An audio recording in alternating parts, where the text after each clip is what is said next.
Selamat pagi Pak Camat. Hari ini mengikuti penyemprotan desinfektan secara serentak di Kecamatan Sengapit.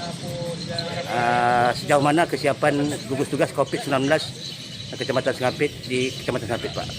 Baik, selamat pagi.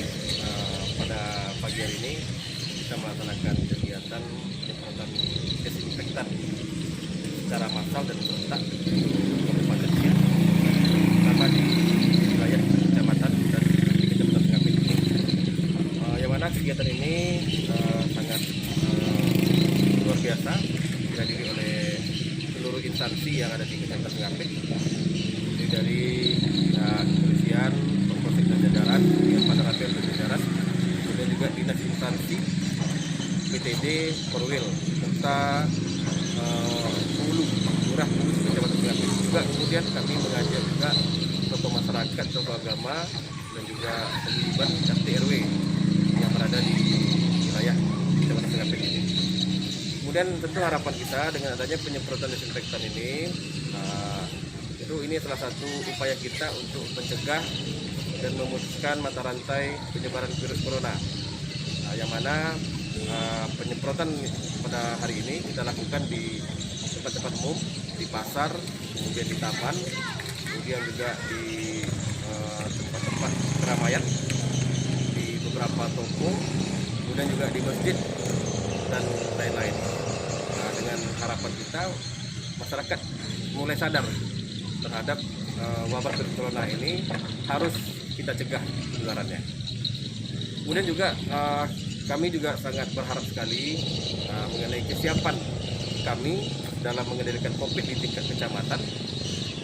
Tentu terhadap pasien yang terkonfirmasi positif COVID ini untuk Kecamatan Sengapit pada hari ini berjumlah total 21 orang. Kemarin 19 orang, hari ini ada terkonfirmasi 2 orang. Jadi total untuk Kecamatan Sengapit ini berjumlah 21 orang. Dan ini sudah cukup membaik dibanding beberapa hari sebelumnya. Pada saat bulan puasa itu kita cukup luar biasa meningkat dan kasus terkonfirmasi COVID ini. Dan perlahan kita lakukan upaya-upaya sosialisasi dan juga upaya-upaya pencegahan, dan alhamdulillah ini sudah mulai berkurang. Dan kasus yang terkonfirmasi COVID ini tentu kebanyakan dibawa dari luar, bukan klaster yang berada di Kecamatan Sengapit. Kemudian juga mengenai tindakan kita terhadap pasien COVID ini, kita sudah melakukan swab terhadap pasien, kemudian tracing, kemudian juga treatment di lokasi-lokasi di sekitaran rumah pasien yang terkonfirmasi COVID.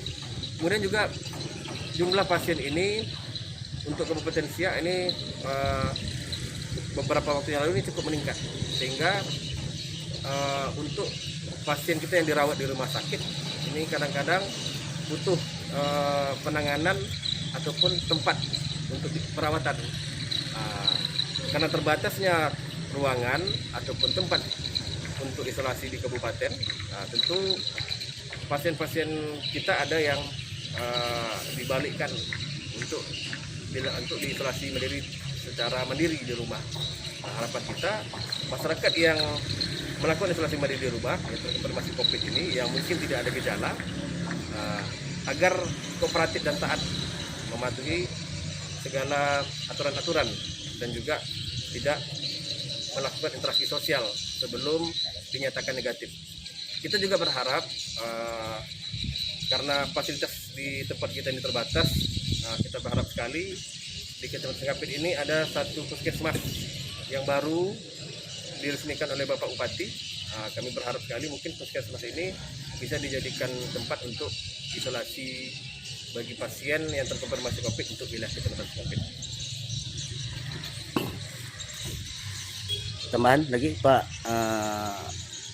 Camat tentang kesiapan masyarakat tentang ini pelayanan di tempat-tempat umum seperti di pelabuhan itu apa tidak ada semacam ini inisiatif lain yang seperti di kabupaten-kabupaten lain yang kita ketahui di situ ada namanya surat apa kita itu tidak berlaku, surat kesehatan kita tidak berlaku. Itu harapan Pak Camat seperti apa tuh? Ya, memang aturan dari masing-masing daerah memang berbeda-beda terkait penanganan COVID. Juga terkait dengan orang masuk dan orang keluar gitu kan. Artinya mobilisasi orang yang pergi ke daerah satu ke daerah lain. Itu daerah itu mempunyai aturan-aturan dan hukum yang berbeda. Nah, kita berharap juga bagi terhadap daerah-daerah yang memiliki hal seperti itu, ya mungkin kalau memang itu baik ya bisa kita contoh. Nah, kemudian juga saat ini kami juga bisa melihat informasi bahwa saat ini untuk melakukan deteksi dini, deteksi cepat terhadap orang yang mungkin bisa dinyatakan ataupun bisa konfirmasi lah gitu COVID ini, ada alat yang bisa mendeteksi secara dini ataupun secara cepat. Nah, itu namanya Genos ya. Ya harapan kita Genos ini ya bisa kita miliki juga terutama di puskesmas Ngapit ini, sehingga nanti untuk melakukan tracing, untuk melakukan swab, nah ini tidak perlu lagi mungkin kita menunggu lama hasil. Nah, kalau saat ini ketika kita lakukan tracing, kemudian kita lakukan swab terhadap orang yang berkontak dengan pasien terkonfirmasi COVID, ini butuh waktu gitu kan untuk menunggu hasil apakah yang kontak tadi, yang kontak erat dengan pasien COVID ini apakah juga memiliki gejala ataupun bisa dinyatakan terkonfirmasi. Itu butuh waktu hasil swab ini kadang-kadang 2 sampai 5 hari. Tapi dengan adanya inovasi dari pihak medis, nah ini ada alat yang bisa mendeteksi secara cepat untuk dinyatakan bahwa seperti apa kondisi daripada masyarakat, warga atau orang yang berkontak langsung, bisa kita deteksi secara cepat. Dan kemudian dengan diketahui secara cepat, kita bisa melakukan pengendalian pada warga kita ini. Kemudian juga tentu harapan kami juga bersama ini terkait dengan penanganan COVID ini adalah kerja bersama, tugas bersama dari seluruh pihak, mulai dari Satgas, kemudian TNI Polri, kemudian juga terutama di pihak kesehatan sebagai garda terdepan. Kita berharap sekali mungkin ada kelengkapan yang kita gunakan saat kita bertugas, saat kita menjalankan kegiatan. Ini ada APD yang mungkin bisa melindungi kita juga terhadap mungkin bisa jadi penularan. Kita bisa terhindar daripada penularan, minimal mensafety diri kita sendiri.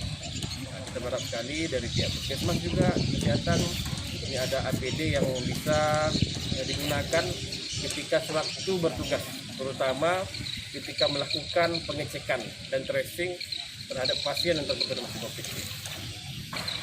Oke, ada penambahan Pak Kapolsek sedikit, ada sejauh mana langkah yang dilakukan pihak kepolisian tentang penekanan angka COVID di Kecamatan Ngapit, Pak? Baik, untuk Kecamatan Ngapit masalah zonasi ya daerah Kecamatan Ngapit. Yang pertama pada bulan April ada klaster masuk dari luar yaitu di Kampung Lalang. Di sana banyak warga kita yang terpapar sehingga terbentuk zona merah. Kemudian Kelurahan Ngapit juga ada juga yang terpapar, klasternya juga dari luar, juga zona merah. Dengan berjalannya waktu, kami UPK beserta para lurah dan para penghulu itu kami melakukan kegiatan justisi untuk menertibkan masyarakat untuk selalu melakukan prokes COVID-19. Pada saat ini untuk di Kampung Lalang, alhamdulillah donasinya sudah hijau. Sedangkan di Kelurahan Ngapit donasinya sudah kuning. Adapun langkah kami dari UPK bekerjasama dengan para penghulu, kami mengecek setelah pasca Lebaran ini yang mana ada warga kami yang mudik ternyata sampai saat ini belum ada kami temukan ada warga yang pulang mudik. Tetapi ada kami temukan melalui pelabuhan Buton para penumpang kapal bahwa ada warga kami yang tinggal di luar. Jadi mereka pulang ke Sungai Apit ini untuk menjumpai keluarganya. Dari situlah kami melakukan pelacakan yang dilakukan oleh Babin Kaptimas, Babinsa, dan Yankes atau bidan di kampung. Kami melakukan pelacakan. Jadi kami mendatangi rumah orang-orang yang luar yang masuk ke Sungai Apit, lalu rumahnya kami segel. Kami segel untuk menandakan bahwa orang-orang tersebut akan kita isolasi mandiri. Demikian. Ada penambahan Pak Darami? Oke. Demikian wawancara kami Pak. Terima kasih Pak atas kesempatan dan waktu.